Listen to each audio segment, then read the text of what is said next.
The service continued. One by one, people went up and spoke about Colin. Not friends, enemies, old co-workers he had wronged, neighbors he tormented, even a girl he harassed once. Each speech cut him deeper. Colin was cruel. He made lives miserable. I won't miss him. Good riddance. Trash belongs in the ground. Inside the coffin, his screams grew frantic. No, stop! I can hear you! I'm not dead! Don't bury me! Then came the moment. The gang leader lifted a remote. Watch closely, Darren. On the screen above the coffin, live footage appeared. Colin inside the coffin, his face contorted with terror. No! Please! I can't breathe! I froze. Part of me wanted to stop it. Another part wanted more. The gang then lowered the coffin into a grave, let the dirt fall inch by inch, until Colin's screams turned to sobs, then silence. Just before it became final.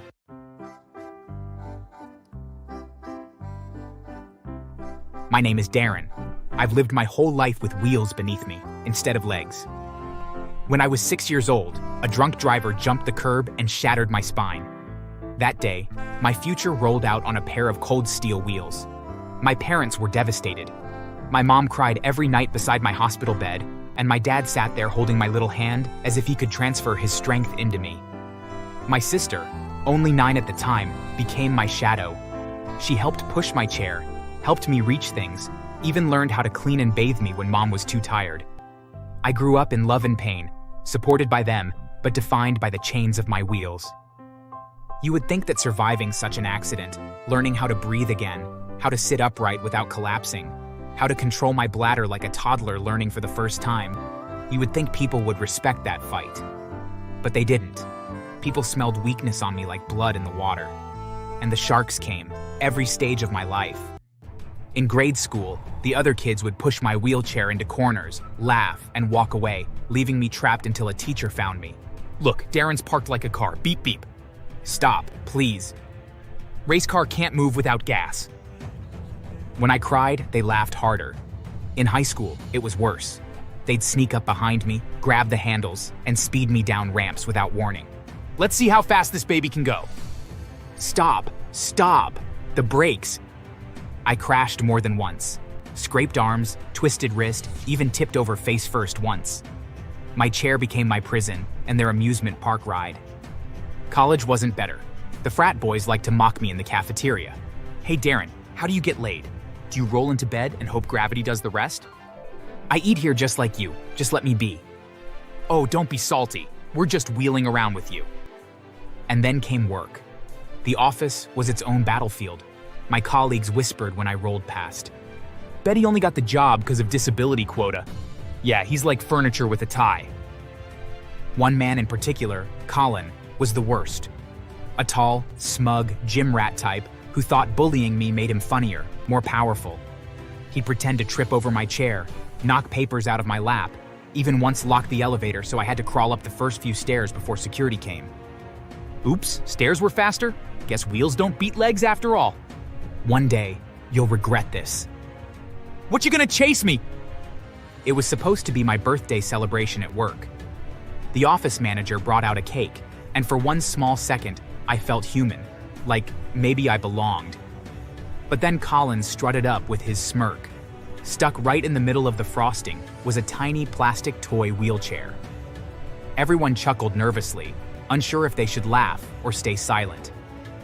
Colin clapped me on the shoulder and said loud enough for the whole floor to hear, "Make a wish, Darren. Who knows? Maybe next year you'll finally get legs." The laughter broke loose then, half the office giggling behind their hands, the other half looking away in shame. My throat burned, and I wanted to melt into my chair. I blew out the candles, not with a wish, but with a prayer that one day Colin would choke on his own cruelty. One late evening, I was finishing paperwork when Colin rolled up behind me. Without warning, he grabbed my chair handles and pushed me down the hall. "Colin, stop, what are you doing?" He just laughed, steering me straight into the supply closet. Before I could turn, he shoved me inside, yanked the door shut, and clicked the lock. The lights went off. "Good night, Darren. Hope you don't need a bathroom break in there." The dark pressed in on me. I tried the handle, but it was locked tight. Hours passed in silence, except for my own breathing. My legs may not have worked, but the ache of helplessness was worse than any pain I'd ever felt. It wasn't until nearly midnight when the janitor opened the door, surprised to find me crumpled in my chair, cold, humiliated, and shaking. Colin had long since gone home. Colin's cruelty didn't stop at me. It stretched to the people I loved most. One afternoon in the break room, he leaned back in his chair and grinned as the others listened. "Bet your mom wishes that car finished the job, Darren. Must be exhausting wiping your ass every day." The words hit me like a bullet. My mother, who cried every night at my hospital bed, who carried me upstairs when I was too weak, who gave everything for me. Hearing her turned into the punchline of Colin's joke nearly broke me. My jaw clenched so tight it hurt, but I said nothing. Because if I opened my mouth, I wasn't sure if I'd scream, sob, or both. The last straw came one Friday. I was eating lunch, and Colin poured an entire cup of coffee over my lap. Then he pretended to laugh, saying it was just adding gas to my engine. My lap burned, and I had to wheel myself to the bathroom, soaked and humiliated, while he laughed with half the office. I cried in the stall. That day, I wanted to disappear.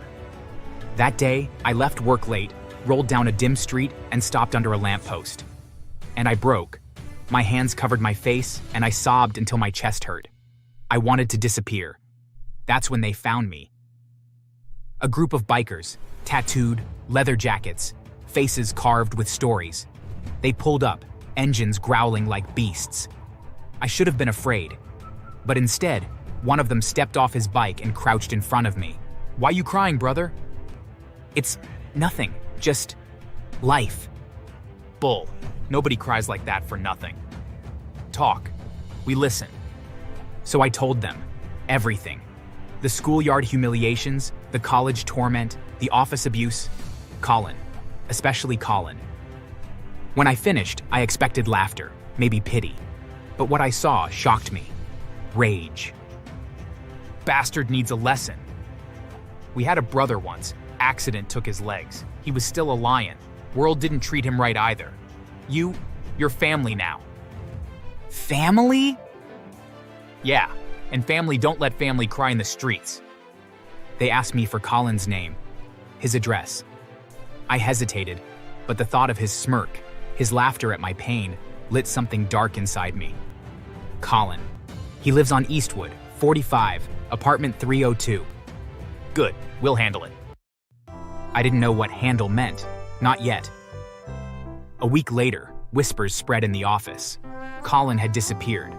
No one knew where. His phone off, his apartment empty. People murmured, and I kept silent, until the gang came for me. They rolled up outside my building one night.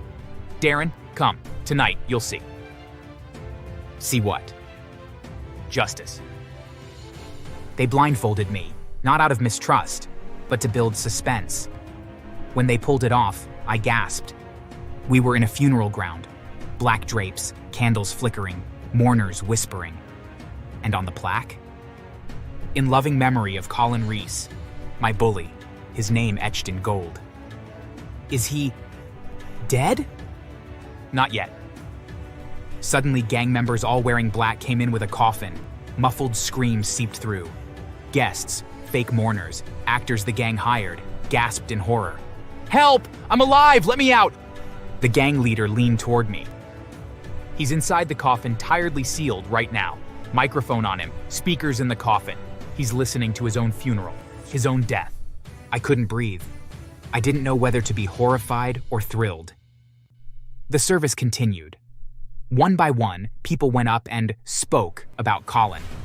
Not friends, enemies, old co-workers he had wronged, neighbors he tormented, even a girl he harassed once. Each speech cut him deeper.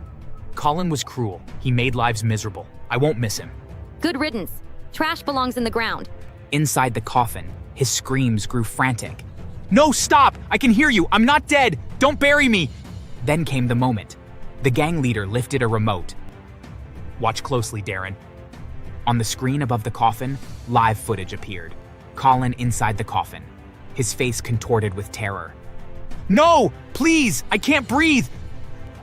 I froze. Part of me wanted to stop it. Another part wanted more. The gang then lowered the coffin into a grave, let the dirt fall inch by inch, until Colin's screams turned to sobs, then silence. Just before it became final, they pulled him out. Not dead, half dead with fear. When they finally pulled Colin from the coffin, he was drenched in sweat, dirt clinging to his skin, his eyes bulging in terror. He gasped like a drowning man, clutching at the air, his screams breaking into sobs. "Please, please, I'll never hurt him again, I swear!" The gang didn't let him go. Not yet. They grabbed him by the arms, dragging his trembling body toward the van parked behind the funeral parlor. "Funeral's over, Colin. Now comes the after party." They drove him to an abandoned warehouse, tossed him onto the floor, and tied him to a chair beneath a single dangling light bulb. The smell of gasoline and rust filled the room. One of the gang members poured a bucket of ice water over his head, and Colin shrieked as the cold shocked him back to focus. "This is for Darren. You think pain is funny? You think humiliation is power? Look around, Colin. No office buddies here to laugh, just us." "But please, I didn't mean—" "Didn't mean? You burned him with coffee? You crippled his pride every day. Now you're the cripple." They slapped him across the face until his lip bled, cut a few strands of his hair with the knife, then untied him just long enough to shove him to the ground. "Crawl. Crawl like Darren had to when you locked the elevator." Colin sobbed as he dragged himself across the filthy floor, his suit ripping, knees bruising. The gang towered over him, their shadows long and merciless. "Listen well. If you ever breathe a word of this, if you ever mention Darren's name in mockery again, we'll know. And next time, you won't walk out." "Yes! Yes, please let me go!" They released him just before dawn, dumping him half naked in an alley far from home. "Leave. Never come back. If you do, you won't get pulled out next time." By the time he stumbled back into the world, his arrogance had been stripped away, leaving only fear. Colin left. He didn't even pack. He vanished, fleeing the state overnight. Back at the office, things changed. The gang started visiting me, sometimes escorting me home, sometimes just rolling in to check on their brother. My colleagues stopped laughing. Even my boss went pale when he saw the gang leader pat me on the shoulder. "If Darren says one more word about being mistreated, we'll be back, and not for a chat." The office grew silent, respectful. For the first time, I wasn't the guy in the chair. I was untouchable. And me? I had a family. Brothers who saw me not as weak, but as one of them. Still, sometimes at night, I think about Colin. Somewhere far away, lying awake, hearing funeral prayers in his head. Dirt falling, falling, falling. He'll never escape that coffin, not in his mind. And maybe that's the best revenge, because death ends suffering. But living in fear, that's eternal.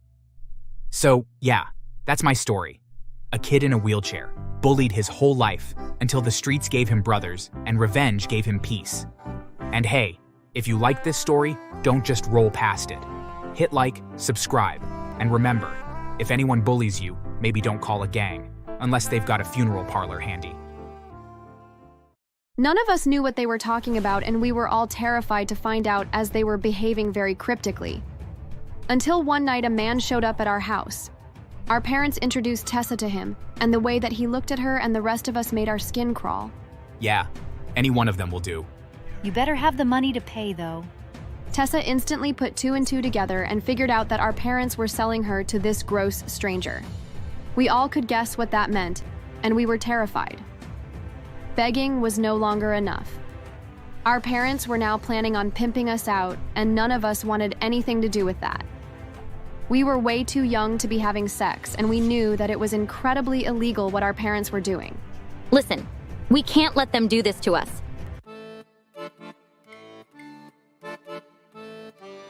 Hi there, my name is Bree and my sisters, and I have lived through a complete nightmare.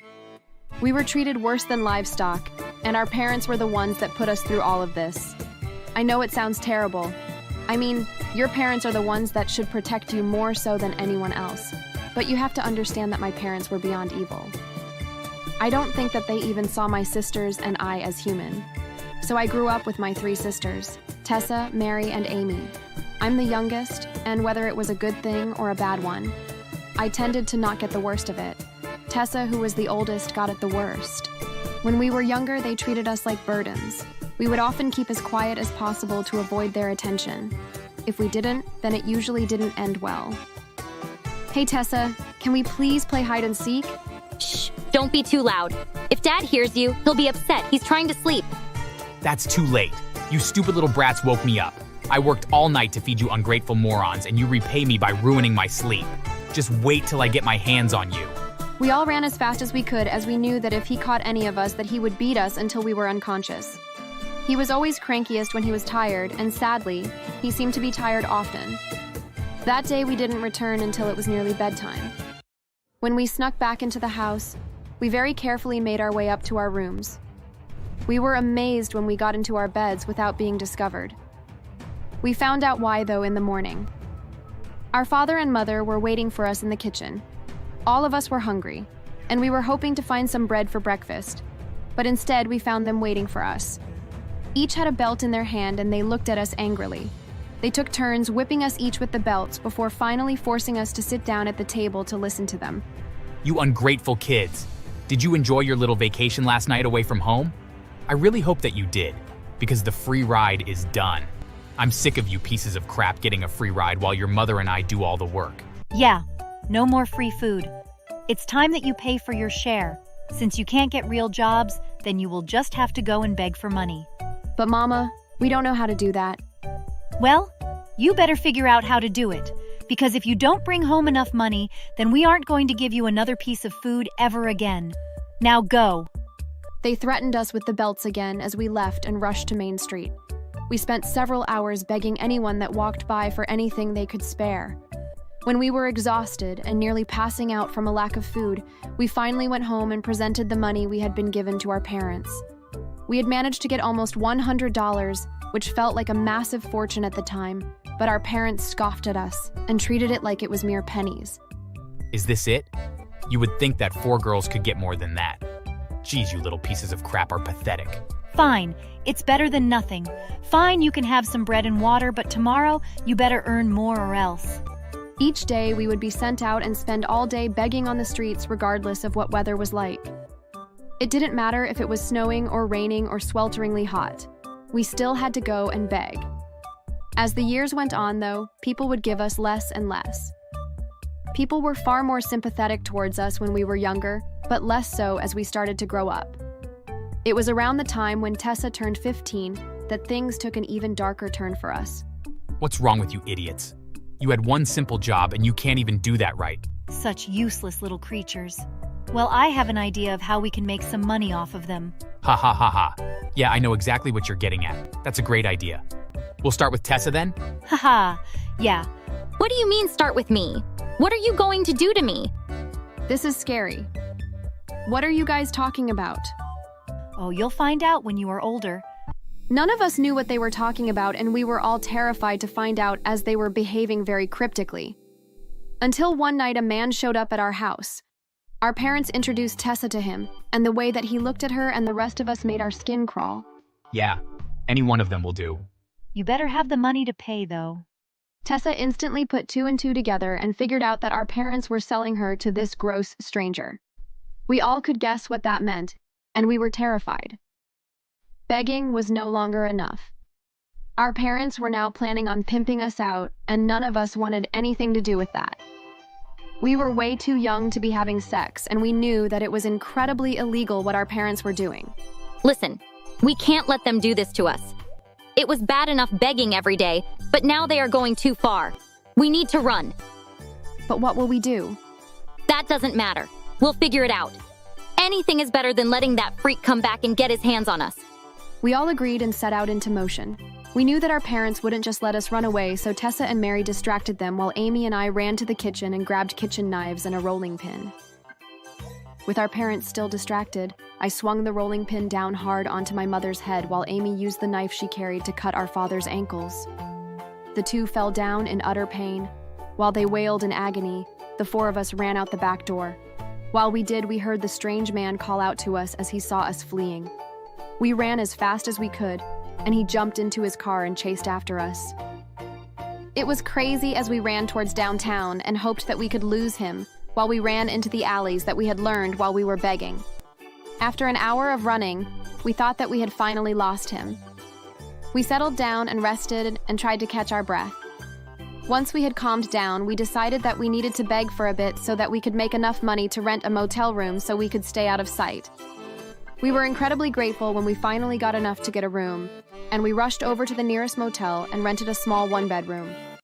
We took turns sleeping, but while Amy was taking her turn to watch, she woke us up and was startled. You guys need to wake up. Both our parents and that creepy guy are here. Oh God, no. What are we supposed to do? I don't know, but we need to figure it out and quick. We quickly set about finding things to defend ourselves with. Amy and I grabbed the blanket off the bed and put ourselves on either side of the door while Tessa and Mary grabbed anything that was tied down to throw at them should they come into the room. Suddenly, there was a heavy banging on the door. We know that you are in there. The front desk told us that you rented this room. Now let us in, and we promise to not beat you. As for Tessa, you have no choice. This man paid us good money for you. Now open up. Yeah, come on, little girl. You belong to me. We will never let you in.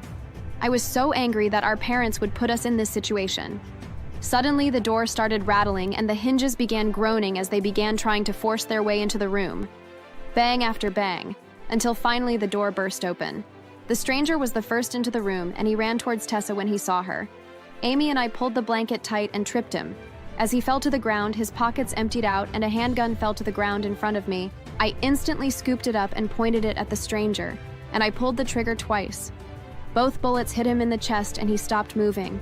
Our parents were next through the doorway and they charged towards Tessa as well because they thought that she had the gun. They hadn't seen me, and since I was blinded by rage, I pointed the gun at them and pulled the trigger several times. Both were hit many times before falling to the ground. I didn't realize what I had done until I saw them laying motionless on the ground. All of us panicked except Tessa, who grabbed the gun from me, and then she wiped it down with the bedsheet before placing it in the hands of the dead stranger. We then ran out of the room and headed home. We didn't know what to expect, but we raided the kitchen and just ate our food before going to bed. Before the sun came up, we heard a knock at the front door. Slowly, we made our way there and checked it to see that it was a police officer. He was very kind, and he told us that he wasn't certain what had happened, but our parents were involved in a shooting with a known criminal, and not only had he died, but they had also died. He was very sorry for our loss, but that we needed to go with him.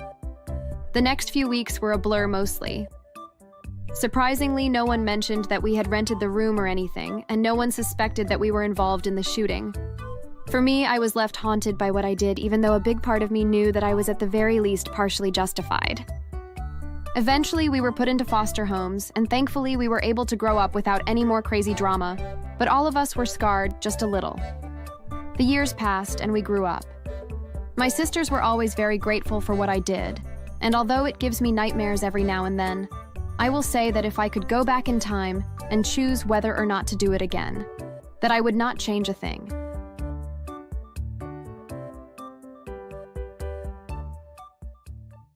Dillard and McKee. Instead of arresting the kid, they dragged a homeless man off the street and framed him, said he'd been stumbling drunk and caused the accident himself. I slammed my fist on the desk. The wood groaned. A homeless man? They pinned vehicular assault on someone with no car? Yes, sir. They're calling it reckless obstruction. The paperwork looks ridiculous, but they pushed it through. That was the beginning. What those two didn't know was that the Ferrari kid himself, Jeremy Collingsworth, was caught on a local gas station security camera meeting them later that night. The footage showed Jeremy handing over a fat envelope while nervously looking around. This should cover it. You guys said nobody's gonna touch me, right? Relax, kid. You didn't hit anyone. You were home studying. Isn't that right, McKee? Yeah, studying the inside of your Ferrari. But as long as Daddy's money keeps our pensions healthy, you're golden. What about that bum you arrested? Won't anyone figure out he didn't do anything? Nobody cares about him. He's a nobody. We'll write him up for obstruction, public endangerment. Judge will glance at the file and toss him in county for a month. End of story. Guy probably prefers jail. 3 meals and a roof. We're doing him a favor. The footage cut off with Dillard pocketing the cash and patting Jeremy on the back.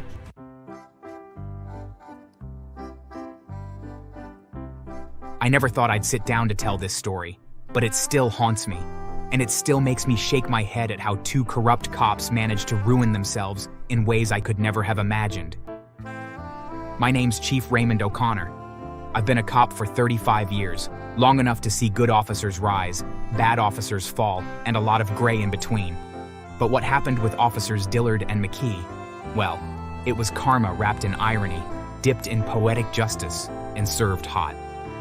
When I took command of the precinct, I knew I had dead weight in the department. Every police unit does. Men who slip a little cash under the table, look the other way for favors, or get cozy with neighborhood toughs. But Dillard and McKee were something else. They weren't just bending rules, they were shattering them, picking through the shards, and selling them to the highest bidder. One Friday morning, I was sitting in my office, half buried under paperwork, when Sergeant Vasquez came in. "Chief, you've got to see this. It's those two again." "Which two?" "Don't tell me." "Dillard and McKee. They've been running their little protection racket on the east side, shaking down corner dealers, pocketing bribes, pretending they're keeping order. And last night, sir, it got worse." "Worse? How much worse can it get?" Vasquez dropped a report on my desk, his jaw tight. "One of those spoiled rich kids, you know, the kind who races Lamborghinis through residential streets, mowed down an old woman near 9th Avenue. Witnesses called it in, swore the car was a red Ferrari. Neighbors even pointed straight to Jeremy Collingsworth, son of the construction tycoon. Guess who responded?" I closed my eyes. "Don't say it." "Dillard and McKee. Instead of arresting the kid, they dragged a homeless man off the street and framed him. Said he'd been stumbling drunk and caused the accident himself." I slammed my fist on the desk. The wood groaned. A homeless man? They pinned vehicular assault on someone with no car? "Yes, sir. They're calling it reckless obstruction. The paperwork looks ridiculous, but they pushed it through." That was the beginning. What those two didn't know was that the Ferrari kid himself, Jeremy Collingsworth, was caught on a local gas station security camera meeting them later that night. The footage showed Jeremy handing over a fat envelope while nervously looking around. "This should cover it. You guys said nobody's gonna touch me, right?" "Relax, kid. You didn't hit anyone. You were home studying. Isn't that right, McKee?" "Yeah, studying the inside of your Ferrari. But as long as Daddy's money keeps our pensions healthy, you're golden." "What about that bum you arrested? Won't anyone figure out he didn't do anything?" "Nobody cares about him. He's a nobody. We'll write him up for obstruction, public endangerment. Judge will glance at the file and toss him in county for a month. End of story." Guy probably prefers jail. 3 meals and a roof. We're doing him a favor. The footage cut off with Dillard pocketing the cash and patting Jeremy on the back. That video was later played in open court, and the entire gallery erupted in outrage. And that wasn't even the worst of it. Body cam evidence, later retrieved by Internal Affairs, showed Dillard and McKee taunting Walter Hensley, the homeless man they framed, as they shoved him into the squad car. "I didn't do anything. I wasn't even near that road." "Oh look, the drunk can talk fancy. You'll love the cell. Plenty of rats to keep you company. You're taking one for the team, old man. Be proud. You just saved a Ferrari. You don't know who you're dealing with." "Yeah, sure. You're James Bond in rags. Get used to it, hobo." Later, Walter testified that he had deliberately stayed calm, memorizing every word, knowing that if the time came, he'd burn them with their own cruelty. The fallout began quickly. 2 days later, I got a summons to the courthouse. Judge Kowalski, a man who could snap stone with his glare, wanted answers. I arrived, hat in hand, sweating through my uniform. Chief O'Connor explained to me why 2 of your officers arrested a homeless man for getting hit by a car. "Your Honor, I assure you I'm investigating the matter." "Investigating? They derailed a federal sting operation. Do you have any idea what Mr. Hensley really is?" My heart skipped. "I do not, sir." "He's CIA, undercover, and thanks to your men, an entire espionage case is hanging by a thread." I felt my stomach drop into my shoes. That's when the CIA walked in. 2 suits, stone-faced, carrying folders thicker than a phone book. They laid it all out. Walter had been tracking Chinese spies laundering money through a series of shell companies in our city. He was weeks away from busting them wide open, but when he got hauled in by my men, the spies went underground, scattering like cockroaches. The suits glared at me as if I'd personally tied Walter up and dragged him to booking. "Chief, your officers didn't just make a mistake. They compromised national security." I wanted to crawl into a hole, but the real storm was still coming, for Dillard and McKee. Internal Affairs launched a sting. I approved it myself. Weeks later, the trap was set. A shopkeeper called the precinct, complaining of harassment. Dillard and McKee showed up, just as expected. Cameras hidden in light fixtures and vents captured everything. Dillard leaning on the counter, whispering about safety fees. McKee pocketing cash like it was his God-given right. They laughed about it, even joked about their Ferrari boy being untouchable. "Remember Jeremy? Kid nearly painted the street with that old lady. If not for us, he'd be in juvie right now." "Yeah, well, he paid the toll. Everyone pays the toll. That's how this city runs." Please, I can't keep paying you every week. Business is slow. "Then maybe your windows won't be so lucky next time. Think about it." The very next day, more footage caught them pulling over a delivery driver, threatening to plant drugs in his van unless he paid them off. Dashcam and a hidden wire inside the delivery man's uniform recorded the whole exchange. "What's in the back? Smells like trouble." "It's just bread. I deliver for Garcia's Bakery. Check the invoice." Funny thing, this little baggie could fall right under your seat. Then suddenly, you're the bread cartel. "No, please, I've got kids." 200 cash and we forget we ever saw you. "I don't have that kind of money." Then start calling friends, because in 5 minutes, this van's a crime scene. What they didn't know was that the cameras captured every second. When the footage later aired on the evening news, the city erupted. People saw not just corruption, but cruelty, the kind that cuts into bone. I remember watching the video in the IA office, my head in my hands. I trained these men. I trusted them. "They trusted themselves more, Chief. But don't worry, karma's coming." And karma came fast. The CIA wasn't content with just disciplinary measures. They wanted blood. Walter Hensley, scrubbed clean and looking nothing like the bum my men thought he was, testified in federal court. His words shredded Dillard and McKee like bullets. "These officers framed me, obstructed my operation, and allowed a guilty party to walk free. Because of them, foreign operatives escaped capture. Their corruption isn't just local rot, it's a threat to national security." The courtroom gasped. Judge Kowalski's face turned the color of raw meat. "Do you fools understand what you've done?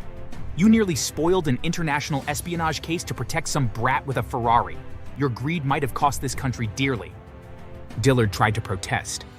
"We didn't know who he was." "That's the point. You didn't care who he was. You saw a man with no voice, no home, and you thought he was expendable. Well, turns out he had a louder voice than either of you will ever have." McKee looked like he wanted to vanish into his uniform. The sentencing was brutal. Both men were stripped of their badges, handed prison terms, and thrown to the wolves of public opinion. The media ate it alive. Corrupt cops frame, CIA agent, blow espionage case. And karma didn't stop at prison walls.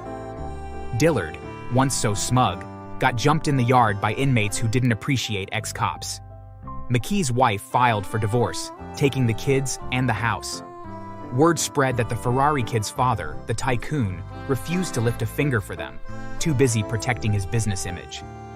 They had sold their souls for bribes and kickbacks, and in the end, nobody wanted to buy them back. As for me, I stood before my precinct the day after sentencing, my men silent, waiting. 2 of our own chose greed over duty. They thought they could play gods in this city, but they ended up pawns in a bigger game. Let this be a warning. If you wear this badge, you serve the people, not yourself. You fail that, and the badge will crush you. The room was grave. Some officers nodded. Others looked shaken. But they all understood. The days of easy corruption were over. Walter Hensley, the undercover homeless man, came to see me once more before leaving town. He was cleaned up, hair trimmed, suit sharp. We didn't know who he was. Funny thing, Chief, they thought I was invisible. That was the point. But you know what?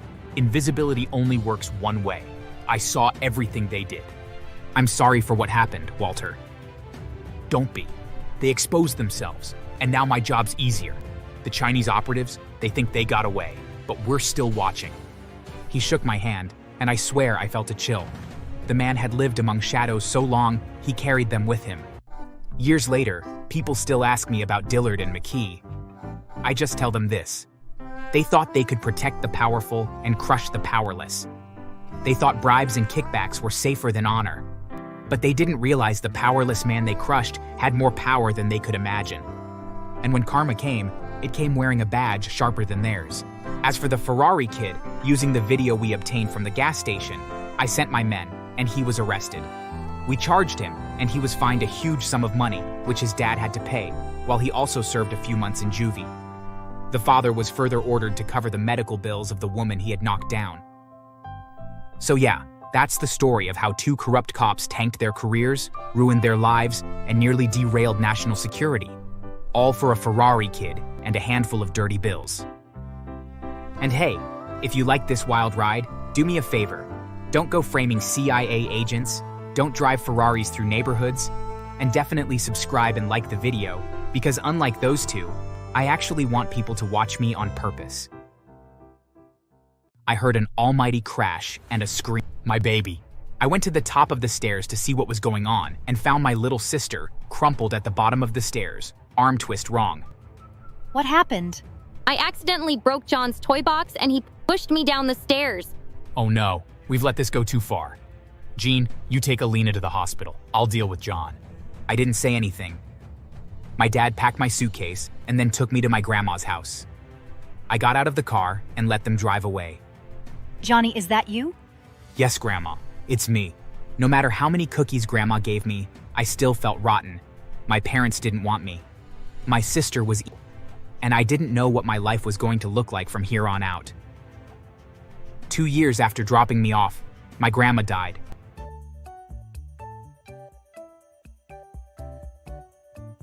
My name is John, and my story starts when I was 10 years old. My little sister was 8, and she was spoiled. She was given everything she wanted at the drop of a hat. My mom and dad ran after her all the time, never saying no to her. By the time she was 8, she was utterly ruined. She screamed the moment she thought she was going to be denied something. She broke my toys if she thought they were nicer than hers, even though they never were. She put my baby blanket in the blender, my childhood teddy in the campfire, and any action figures I had were mutilated. I told my parents that she was destroying my stuff, but they brushed it off, saying it was simply sibling rivalry. Stop trying to get your sister in trouble, John. You're the older sibling. You have to be the better person. But being the better person had no benefits. I just had to continually suffer. It was utterly miserable. That is, until my birthday. I'd made an agreement with my parents several months before. If I can save up a quarter of the cost, they will buy me the big new console. I had taken up washing cars and mowing lawns, as well as helping around the house. For those 6 months, I worked and studied and barely had a moment to be near my sister. That, it turned out, was a bad idea. John, old champ, your birthday is right around the corner. How are you feeling? Any idea where we go for food? I want to go to Burger Room. We'll go for your birthday, Poppet, but this time it's John's. No. I want Burger Room. I want. I was impressed that they'd said now, but my shoulders had already dropped. I knew that if she was putting up a fuss, it was just a matter of time before I was going to be pushed aside. Now, dear, don't you want your brother to enjoy his special day? No. My dad just laughed. I decided to agree to Burger Room just to make things easier, but it didn't. My sister bugged my parents in the days leading up for her own gifts. When they tried to reason with her, she got mean. She threw her dolls out of the window and blamed me. I think he's just acting out. No matter how often I tried to convince them I wasn't doing anything wrong, they wouldn't believe me. When my birthday came, I couldn't even muster up the excitement. Come on, John. Why the long face? You can't be sad on your own birthday. Yeah, John. It's your birthday. You should be happy. She had a nasty glint in her eye that I didn't trust for 1 second. She was trying to get me in trouble, but I don't know how. We ate burgers, but my sister stole my fries. We ordered ice cream, but she poured salt on mine. When the cake came out, she blew on the candles. And then, when the gifts came, she had more than me. We just didn't want her to feel left out. I understand. Thanks, Dad. She opened gift after gift, and I knew immediately that my parents had spent more money on her than they had me. I felt spoiled just comparing, but it was supposed to be my special day. One day a year where I got to have their attention on me. My sister kicked me under the table the whole time while I was opening my gifts. I got a t-shirt for a band I'd never heard of, a gift voucher for a bookstore, and a pencil case with a character I didn't care for. The gifts were more in line with what you would buy for the child of a distant friend, not a son. But I didn't say anything. My heart sank. All that work, and for nothing. Thanks, Mom. Thanks, Dad. I love it. Yeah! My stuff is so great. I love my new dolls and my beautiful new dollhouse. You're the best. In the car on the way back from the restaurant, I tried not to be too obviously sad. They had tried. I couldn't blame them for that. Though as we parked up, I wondered if it would be rude to ask for the money I had earned back. By the time I got inside, I decided maybe I should give it a day. Wait, John, before you go to your room, will you help me clean the kitchen? Clean the kitchen? He'd never asked me to do that before. But as my mom ushered my sister upstairs, I followed my dad into the kitchen. On the table, next to a small cupcake, but a huge box. I know your sister can be very demanding sometimes, so we wanted to do this for you. I was so heartwarmed that I didn't know what to say. I threw myself at my dad and gave him the biggest hug I've ever given anyone before. He lit the candle, and I got to blow it out. Then, I tore into the box. It was the game console I wanted. That was the last time in a long time that I got to feel happy. That night, I went to bed after plugging my new console in. When I got home from school the next day, I was so excited to play my game. My classmates all had the console too. We were going to meet online and play for hours and hours until bedtime. But when I got home, my console was broken. It was smashed up, and the insides of it were outside. I knew it was my sister who did it. Alina! Alina appeared in front of me, grinning. Yes? You broke it! How could you? I'm telling Mom and Dad. Fine. I felt like I was walking into a trap. Fine? Fine. You tell them I broke it, and I'll tell them you pushed me down the stairs. But I didn't. But I'll make it look like you did. That's blackmail. I know. I looked it up. And if you don't clean my room every day for the next month, I'll tell them you hit me all the time. And that's why I'm acting out. I could see it all playing out in my head. Her accusing me. My parents kicking me out. They'd never take my side over hers. They knew she was awful, but I don't think they really understood. From that day on, I had to clean my sister's room.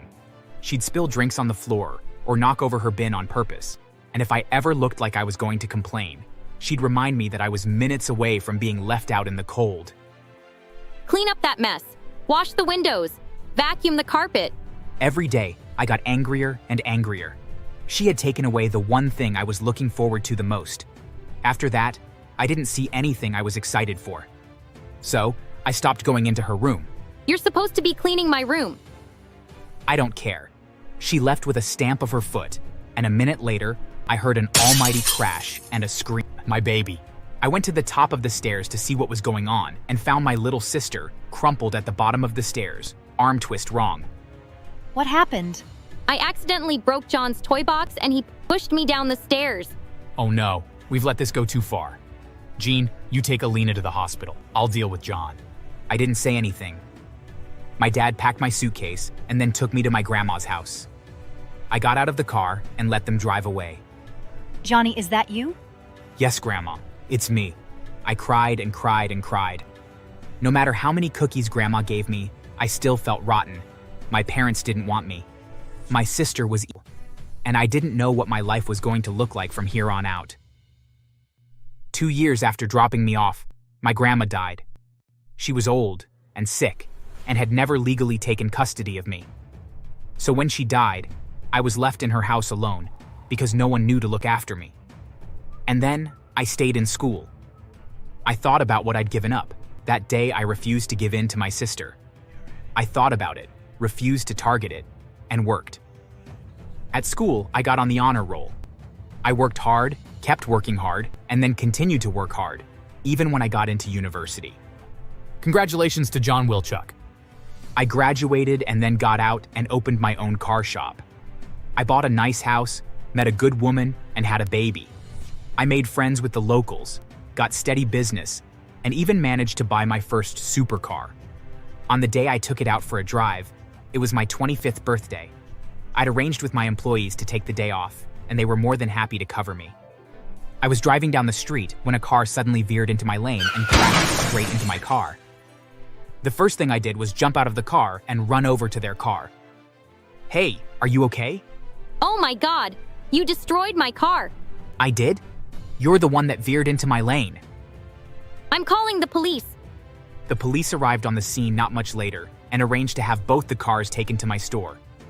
"John, hey, how are you doing, my man? Any injuries?" "Just to my car. It was brand new."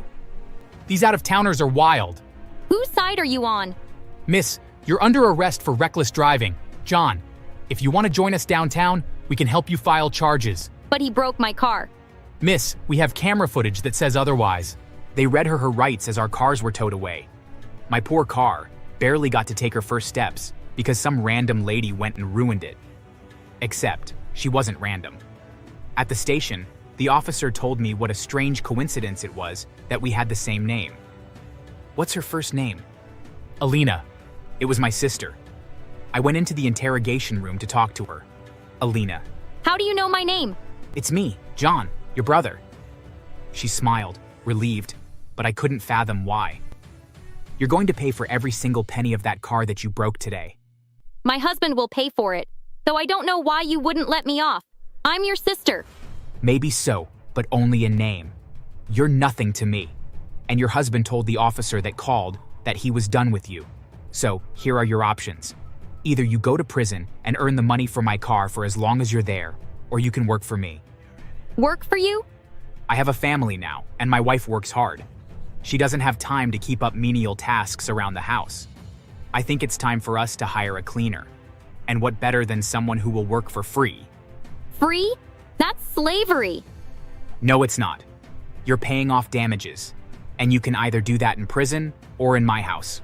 Your choice. I walked out of the room and asked the officers to give me her answer for tomorrow. She needed time to sit and think. The next evening, I got a call. My sister had made her decision. She had been handed the divorce papers and left absolutely penniless. Alongside owing me money, she now had to pay her husband damages. She was absolutely awful, hot, but spoiled. Not worth the effort. She was dropped off at my door, and my wife immediately set her to work. Alina cleaned up after dinner, took out bags of diapers, washed the windows, vacuumed the floor, and cleaned up every mess we made. A few days later, I hosted a party. Not just any party, one attended by people from our childhood. Former friends, family members, even my parents, who had long since regretted their favoritism, but were too ashamed to reach out. Alina was required to serve drinks and clean up after everyone. Her former friends whispered and giggled, some taking pictures as she scrubbed plates. The ultimate social downfall. As she carried a tray, one of my employees accidentally bumped into her. The tray clattered to the floor, drinks spilling everywhere. You did that on purpose. Maybe, but you deserve it, don't you? Alina fumed but stayed silent. She had no choice. I owned her debt, and she had to work it off. But the final blow? I had her sign legal papers ensuring she would pay me back for the damages, including emotional distress. My lawyer made sure it was airtight. This isn't fair. I was just a kid back then. And now you're an adult facing consequences. Her husband had divorced her. She was broke, and now she was legally bound to pay me every last cent. She had spent her life being spoiled. Now, she would spend the rest of it repaying what she took from me. Revenge had never tasted sweeter. Thanks for watching.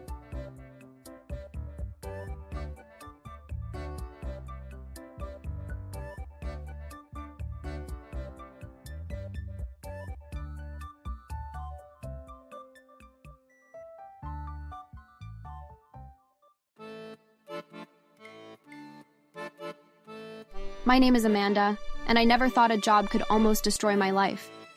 But it did. It started out as a fresh chance to build something good for myself and my family. But it turned into a nightmare I'll never forget. This is the story of how I stood up for myself, how strangers supported me, and how my boss, Richard, finally paid the price for the pain he caused. I was 28 when it happened. I had been without a full-time job for months, doing small freelance graphic design work here and there just to survive. I was also taking care of my mom and my little brother, Liam. Ever since my dad passed away, we had been holding on by a thread. I wanted to help more. I needed something stable. So when I saw a job posting at HailTech, I felt so happy. The ad said they wanted creative people, that they had a dynamic team, and offered room to grow. I remember feeling butterflies when I got an email asking me to come in for an interview. That's when I met Richard for the first time. He was the CEO and had a very bright smile that made you feel like you were the most important person in the room. Amanda, you're exactly what we need. You're creative and look ready for this job. Welcome aboard. I couldn't believe it. I got the job. I was hired as a junior designer. I thought I was finally on the right path. The office looked amazing. People wore cool clothes and talked fast about projects and deadlines. I felt proud just walking through those doors. But it didn't take long for everything to change. At first, I thought Richard was just a strict boss. Startups are known for being intense, right? Maybe I just had to get used to it. But as the weeks went on, I realized Richard wasn't just demanding, he was cruel. He didn't lead with kindness or support. He ruled through fear. He would scream at people in front of everyone. His face would turn red, and you could see the veins in his neck bulging. It was like something snapped inside him whenever something didn't go his way. You call this a design, Amanda? A child could do better. Fix it by tomorrow or you're out. He would constantly change deadlines without warning, and then blame us when we couldn't finish on time. He liked to turn coworkers against each other, making them compete for fake promotions. He'd say things like, "Impress me and you'll move up." but no one ever did. It was just a game he played to keep us stressed and begging for approval. I once forgot to log out of my personal email on the office computer. The next day, Richard made a comment about a doctor's appointment I hadn't told anyone about. That's when I realized he was reading our private messages. I remember one time the AC broke during a heat wave. We worked in sweltering conditions while Richard lounged in his private suite with a portable unit and iced drinks. When someone fainted, he said, "That's what happens when weak people join startups." One time I spent a full week on a big presentation. He made me redo it 3 times, saying the vibe was wrong. Later, I found out he never even looked at the first version. You're lucky I'm patient, Amanda. Most bosses would have fired you already. You should be licking my shoes for sparing you. He had a special way of targeting me. Maybe because I spoke up in meetings, or maybe because I didn't always stay quiet when he was wrong. He didn't like that. He'd call me into his office just to insult me. Sometimes it wasn't even about work. He'd laugh at the way I dressed. He once mocked my voice in front of other people. You sound like a nervous schoolgirl, Amanda. Speak up or shut up. He started texting me at all hours, sometimes at 2 a.m., asking for project updates. If I didn't answer in 10 minutes, he'd send angry emails accusing me of being lazy. One time, he threw my design mock-up across the room, papers flying everywhere just because I used the wrong color, which was blue instead of teal. Another time, he spilled coffee on my laptop. It ruined a full week of work. Oops. Guess you'll learn to back up your files now. But the worst moment, the one that really broke something inside me, was on Liam's 16th birthday. I had planned a small party for him at home. Just me, my mom, and Liam.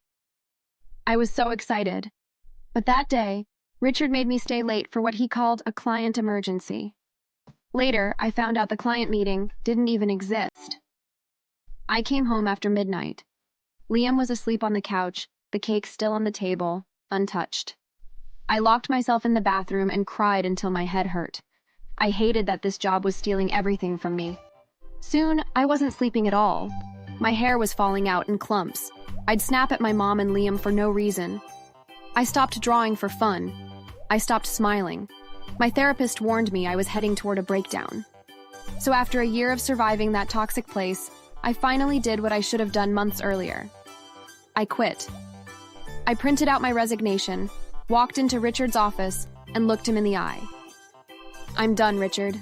This place isn't healthy for me. You're quitting? Good luck finding another job. You're nothing without me. I walked out of there heartbroken. I felt free, but also lost. I needed to make sense of everything I'd been through. So I made a video on TikTok. I didn't name Hailtech or Richard. I just told my story. I spoke about the toxic environment, the yelling, the humiliation, and how badly it had hurt me. I worked somewhere that crushed my spirit. My former boss always belittled us and made us feel worthless. If your job is destroying your mental health, please, get out. You deserve better. To my surprise, the video went viral. It hit over 1 million views in just a few days. Thousands of people left comments, sharing their own stories. Some were crying. Others thanked me for being brave. I finally felt seen. I wasn't alone. But then, Richard found the video. I don't know how, because he never seemed interested in social media, but somehow he saw it, and he called me. Take that video down, Amanda, or you'll regret it. I didn't name you or the company. It's my story to tell. You think you're clever? I know it's about me. Delete it or I'll make your life hell. I told him no. I wasn't going to be afraid anymore. I wasn't going to let him bully me into silence again. That's when the real terror began. He started sending threatening messages from different phone numbers. Black roses were delivered to my apartment with a note that read, "For your funeral." Then came the emails. Photos of coffins, empty graves, anonymous messages that made me feel so scared. I was terrified. I checked every lock in the house before bed. I slept with a light on. I jumped at every sound. One night, at 3 a.m., I woke to pounding on my door. I peeked through the peephole and saw Richard holding a crowbar. He looked so angry. Open the door, Amanda. I'll kill you and your pathetic family if you don't take that video down. I called 911 in fear, but he was gone by the time police arrived. They said they couldn't do much without proof. I was shaking, imagining him hurting my mom or Liam. I couldn't stay silent anymore. The next morning, I made another video. This time, I mentioned his name. My ex-boss, Richard Hale of Hailtech, is threatening my life. He sent me death threats, black flowers, pictures of caskets. Last night, he came to my house with a crowbar, saying he'd kill me and my family. If anything happens to us, hold Richard Hale accountable. Share this. Don't let him get away with it. The video exploded, hitting 10 million views in hours. People were outraged. Some called him a monster, others told me to be safe. Hashtags like Justice for Amanda and Stop Richard Hale trended. But Richard didn't stop. He doubled down, sending more threats. A package arrived with a doll's head, painted to look like me with a knife through it. Another email had a photo of my mom's house with the caption, "Nice place. It would be a shame if it burned down." I was a wreck. I was barely eating because I was afraid to leave my apartment. My mom and Liam were scared too. They began sleeping with baseball bats by their beds. I felt guilty for dragging them into this, but I couldn't back down. Richard had to be stopped. Then the world stepped in. My followers, strangers, and even local news outlets rallied. A GoFundMe started by a viewer raised $50,000 in a week to move us to a safer house. A kind couple in a nearby town offered their guest house rent-free until we felt safe. We packed up and moved that week, leaving no forwarding address. I felt so grateful for the support, but I was still haunted by Richard's threats. The public's anger grew. People dug into Richard's past, finding old employees who shared their own horror stories. One posted about Richard firing her for taking maternity leave. Another said he'd thrown a stapler at him during a meeting. Hailtech Exposed trended as more victims spoke out. Protesters gathered outside Hailtech's office, holding signs, asking him to resign and yelling against toxic bosses. Richard tried to fight back by posting a video and denying everything. Amanda is a disgruntled ex-employee spreading lies. I've never threatened anyone. Hailtech is a great company. Nobody bought it. His video was rationed with comments calling him out. Clients started pulling out of Hailtech, citing ethical concerns. Investors bailed, and the company's stock plummeted. Richard's empire was crumbling, but he wasn't done. He sent one last message in the form of a voice note. You think you've won? I'll find you, Amanda. You and your family will die. I swear on my life. I forwarded it to the police, who immediately took it seriously.